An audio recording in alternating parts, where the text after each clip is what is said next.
জয়গুরু বন্দে পুরুষোত্তমম। পরম প্রেমময়ের সতনামের গুণে অসার প্রাণেও প্রাণ ফিরে আসে।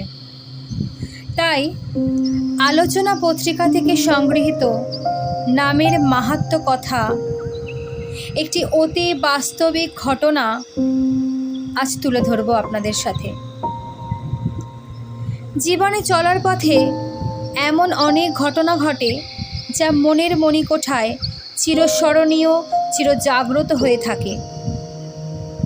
ঠাকুরের দেওয়া নাম বিশ্বাসের সঙ্গে করলে অসাধ্য সাধন হয়। আমার ব্যক্তি জীবনে কণায় কণায় তা অনুভব করি। বহু ঘটনা ধারার মধ্যে এমনই এক ঘটনার কথা তুলে ধরার চেষ্টা করছি। এখানে আমার বা আমি বলতে যিনি এই ঘটনাটি তুলে ধরছেন তার কথা বলছি। সময়টা 2015 সালের মাঝামাঝি। মালদার অমৃতি সৎসঙ্গ স্বস্তি শিবিরের এক জায়গায় বসে এক দাদা বসে কান্না করছিলেন। জয়গুরু দিয়ে কান্নার কারণ জিজ্ঞাসা করতেই তার কান্না আরও বেড়ে যায়। দু চোখ বেয়ে জলের ধারা গাল বেয়ে মাটিতে পড়ে। আমি তো কিংকর্তব্য বিমূঢ় হয়ে কিছুক্ষণ তার পানে অপলক নয়নে চেয়ে থাকি। এইভাবে কিছু মুহূর্ত কাটার পর চোখ মুছে ধরা গলায় তার নিজের পরিচয়, সমস্ত কথা ও কান্নার কারণ তিনি বলেন। তিনি কলকাতা হাইকোর্টের একজন অভিজ্ঞ উকিল। মালদা শহরে বাড়ি। কর্মসূত্রে 2 মেয়ে ও স্ত্রীকে নিয়ে কলকাতায় থাকেন। বড় মেয়ে শিয়ালদা কোর্টে ওকালতি করেন। ছোট মেয়ের স্নাতক ডিগ্রি নেওয়ার পর উচ্চপদস্থ চাকরির জন্য কোনো এক কোচিং সেন্টারে পড়ছে। এই তো গেল তার সাংসারিক জীবন। স্বাভাবিক ছন্দে চলছিল তার পারিবারিক জীবন। কিন্তু এরই মধ্যে ঘটল ছন্দপতন। গত 3 মাস আগে ছোট মেয়ে কোচিং সেন্টার থেকে বাড়ি ফেরার পথে এক ভয়াবহ দুর্ঘটনার কবলে পড়ে। বাসের সঙ্গে ধাক্কা লেগে মাথায় প্রচণ্ড চোট পায়। প্রচুর রক্তক্ষরণ হয়। রাস্তার এক পাশ থেকে অন্য পাশে রক্তের স্রোত বয়ে যায়। অচৈতন্য অবস্থায় পড়ে থাকে রাস্তার এক পাশে। কলকাতার ব্যস্তময় মানুষের নজরে পড়লেও সময় অভাব পাশ কেটে চলে যায় অনেকেই। বেশ কিছু সময় পরে ঘটনাচক্রে সেই সংস্থার আর এক ছাত্রীর নজরে পড়ে। তার গলায় ঝুলানো আইডেন্টি কার্ড দেখে তার পিতার নাম ও ফোন নাম্বার পেয়ে সে তড়িঘড়ি ফোন করে। সেই সঙ্গে আশেপাশের লোকেদের সহযোগিতায় মেয়েটিকে নিয়ে যায় হাসপাতালে। খবর পেয়ে বাড়ির সবাই হাসপাতালে পৌঁছে যান ঠিকই, কিন্তু ভগবানের কাছে কাতর প্রার্থনা করা ছাড়া তাদের আর কিছুই করার ছিল না। বেশ কয়েক ঘন্টা কেটে যায় অপারেশন থিয়েটারে। মাথার পিছনের অংশের খুলি ভেঙে গিয়েছে। রক্তক্ষরণ হয়েছে প্রচুর। দীর্ঘ সময় অপারেশনের পর ডাক্তারবাবু জানান তার জ্ঞান ফিরবে কিনা 72 ঘন্টা না কাটলে কিছু বলা যাবে না। ডাক্তারবাবুর দেওয়া সময়সীমা 72 ঘন্টা পার হয়ে 5-7 দিন করে প্রায় 3 মাস কেটে যায়, কিন্তু জ্ঞান ফেরে না। ডাক্তারবাবুর পরামর্শে তাকে নিউরোসায়েন্স হাসপাতালে নিয়ে যাওয়া হয়। সেখানেও কয়েকদিন কেটে গেলেও অবস্থার কোনো উন্নতি বোঝা যায় না। জ্ঞান ফিরবে কিনা তাও বোঝা যায় না।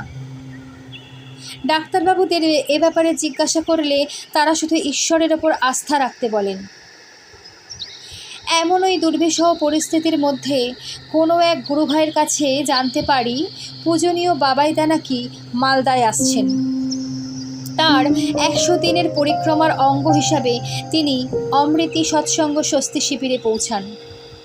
কিন্তু তার স্বল্প সময়ের অবস্থানে দর্শন প্রণামের সুযোগ হলেও নিবেদন করার সুযোগ হয়নি। তিনি এখান থেকে বেরিয়ে উত্তরবঙ্গে বিভিন্ন মন্দিরে চলে যান।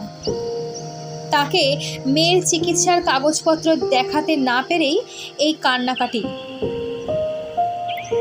বিজয়দার মুখে মেয়ের জীবন মৃত্যুর সমস্ত ঘটনা শুনে আমি স্তব্ধ হয়ে যাই। কিছু সময় নিঃশব্দে কেটে যায়, কারো মুখ দিয়ে কোনো কথা বেরোচ্ছিল না। নিস্তব্ধতা কাটিয়ে একসময় বিজয়দাকে বলি, দাদা, আপনি ভোর 4টা সাড়ে 4টার মধ্যে মালদা শহরে সম্রাট হোটেলের কাছে চলে আসুন। আমি আপনাকে পূজনীয় বাবাইদার কাছে নিয়ে যাব। আমার কাছে খবর ছিল পূজনীয় বাবাই দাদা গঙ্গারামপুরে রাত্রিবাস করবেন এবং সকালে বিনতি প্রার্থনার পর শিলিগুড়ির উদ্দেশ্যে যাত্রা করবেন। সেই সূত্রে ভোর 4:20 নাগাদ তাকে নিয়ে বালুরঘাটগামী বাসে করে গঙ্গারামপুর স্ট্যান্ডে নেমে রিক্সা করে মন্দিরে পৌঁছাই। স্বর্গীয় মিলন পাল মজুমদার দা গঙ্গারামপুর মন্দিরে একসময় দায়িত্বে ছিলেন। তার সঙ্গে আমার আত্মিক সম্পর্ক ছিল। সময় সুযোগ পেলেই তার কাছে চলে আসতাম, তার সঙ্গে ইষ্টকর্মে সঙ্গ দিতাম। তার সুবাদেই আমি ইষ্ট পরিবারের কাছে আসার সুযোগ এবং সেবা করার সুযোগ পাই।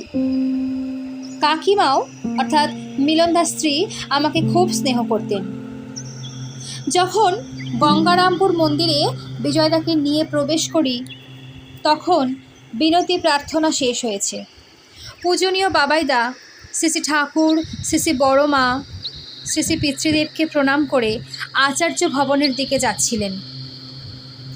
কাকিমাকে সমস্ত কথা খুব অল্প সময়ে বলি এবং তিনি ইঙ্গিতে আমাদের কাগজপত্র বাহির করে তার পাশে দাঁড়াতে বললেন। পূজনীয় বাবাইদাকে আমাদের বিষয়টি নিবেদন করি। তিনি সমস্ত শুনে কাগজগুলি এক এক করে দেখে আমাকে উদ্দেশ্য করে বললেন, ডাক্তার সদাপ্রিয় বোসকে চেনেন? না চিনলে সূর্য সেন স্ট্রিটে 68 নম্বর মন্দিরে ডাক্তার অমরদার সঙ্গে যোগাযোগ করে তার কাছ থেকে ফোন নাম্বার নিয়ে তার সঙ্গে কথা বলুন। আমার দিকে তাকিয়ে ভুবন ভোলানো মুচকি হাসি হেসে চলতে থাকেন। পেছনে পেছনে আমরাও চলতে থাকি। কয়েক মিনিট বাদে তিনি রওনা দিলেন। কাকিমার সঙ্গে বিস্তারিত আলোচনা করে ঠাকুর প্রণাম করে আমরাও সেখান থেকে মালদা বেরিয়ে পড়ি। রাস্তায় চলতে চলতে আমরা পরবর্তী কর্মসূচি তৈরি করতে থাকি। সেই মোতাবেক রাতে দার্জিলিং মেলে আমরা কলকাতায় পৌঁছাই। 68 নম্বর মন্দিরে এসে ডাক্তার অমরদার কাছ থেকে ডাক্তার সদাপ্রিয়দার ফোন নাম্বার সংগ্রহ করে ফোনে কথা বলি এবং পূজনীয় বাবাইদা যে তার সঙ্গে যোগাযোগ করতে বলেছেন সেটাও জানাই। সব শুনে তিনি সাক্ষাতে সব আলোচনার জন্য সেদিনই সকাল 10টা নাগাদ অমরধামে চলে আসতে বললেন। আমরা সময়ের আগেই অমরধামে পৌঁছাই। কিছুক্ষণ পরে ডাক্তার সদাপ্রিয়দা এসে তার চেম্বারে বসেন। আমরা জয়গুরু দিয়ে তার চেম্বারে প্রবেশ করে নিজের পরিচয় দেই। ডাক্তারবাবু জানান, অল্প কয়েকদিন হলো তিনি মালদা মেডিকেল কলেজে জয়েন করেছেন।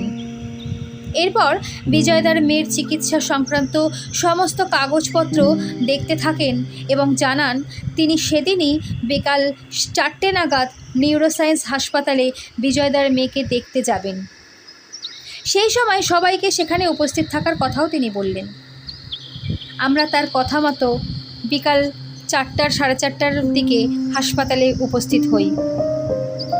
তিনিও সময় মতো এসে 3 মাস ধরে অচৈতন্য অবস্থায় থাকা বিজয়দার মেয়ের চিকিৎসার দায়িত্বে থাকা ডাক্তারবাবুর অনুমতি নিয়ে ওয়ার্ডে প্রবেশ করেন।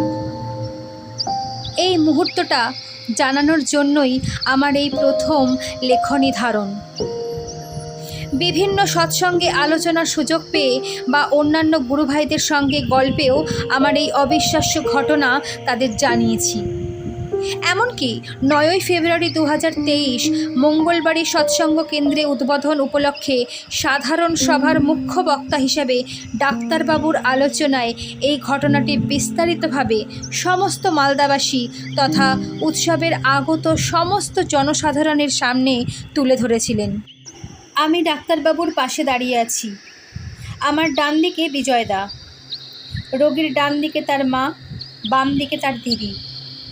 আমরা 3 জন রোগীর পায়ের দিকে। সেই ওয়ার্ডে অন্যান্য রোগী ও লোকজন, সকলের দৃষ্টি আমাদের দিকে। ডাক্তারবাবু সদাপ্রিয় বোস মৃতপ্রায় সেই রোগীর বাম পায়ের বুড়ো আঙুল ছুঁয়ে মিনিট কয়েক চোখ বুজে নাম করেন। চোখ খুলে বিজয়দাকে উদ্দেশ্য করে বললেন, মেয়ের নাম ধরে ডাকুন তো। বাবা ধরা ধরা গলায় ডাকলেন, বর্ষা, বর্ষা মা।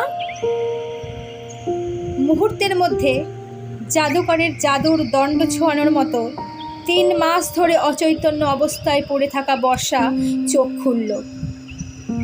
তার চোখ দিয়ে গড়িয়ে এলো জলের ধারা। হাত ও পায়ের আঙুলগুলো নড়তে লাগলো। বাবা মাকে চিনতে পারছে বলে মনে হচ্ছে, কিন্তু গলা থেকে কোনো আওয়াজ বের হলো না। সেই ওয়ার্ডের সমস্ত পেশেন্ট পার্টির ভিড় জমল ডাক্তারবাবুর কাছে। কে ইনি? নিজেদের মধ্যে বিভিন্ন কথা বলাবলি করতে লাগলো। আমি মৃত গোবরে পোকার গল্প শুনেছি, কিন্তু আজ নিজের চোখের সামনে এ কি দেখলাম? নিজের মনের মধ্যে বিভিন্ন প্রশ্ন আসতে শুরু করলো। কি রে এটা? সম্ভব? কি দেখলাম? বিজ্ঞানের চরম অগ্রতির দিনে বাস্তবে কি সম্ভব? কিন্তু সব ঘটনা যে আমার সামনেই ঘটল, নিজের চোখকে কি করে অস্বীকার করি? ডাক্তারবাবুর দিকে তাকাতে পারলাম না, চোখ জলে ভরে গিয়েছে। কথা বলতে পারলাম না, কণ্ঠ রুদ্ধ হয়েছে। ডাক্তারবাবু বললেন, নামে সবই সম্ভব। পূর্ণবুদ্ধিতে শ্রী ঠাকুর বলেছেন, নিঃসন্দিগত চিত্তে প্রাণ ভরে নাম করে যাও, সব হবে।